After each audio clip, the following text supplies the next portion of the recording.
আসসালামু আলাইকুম রহমতুল্লাহি ওয়া বারাকাতুহু। আজকে একটি গুরুত্বপূর্ণ বিষয় নিয়ে আলোচনা করার চেষ্টা করব, সেটা হচ্ছে টেন্স। এটা নিয়ে আমাদের অনেক ধরনের চিন্তা ভাবনা, অনেক ধরনের প্যারা। সো কথা বেশি বাড়াবো না, 1 মিনিটের ভিতরে শেষ করে দেব। সেটা হচ্ছে টেন্স প্রথমত 3 প্রকার। সেটা হচ্ছে কি কি?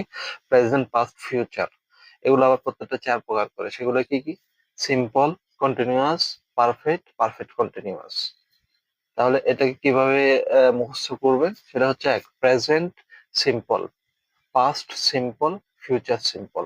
Present continuous, past continuous, future continuous. Present perfect, past perfect, past future perfect. Present perfect continuous, past perfect continuous, future perfect continuous. তাহলে কি হলো? জাস্ট এই 4টা জিনিস মুখস্থ করলে হবে। সেটা হচ্ছে simple, simple, continuous, perfect, perfect continuous. তারপর এই 4 প্রকারকে ওই 3 প্রকারের সাথে মিলিয়ে মুখস্থ করে নেবেন।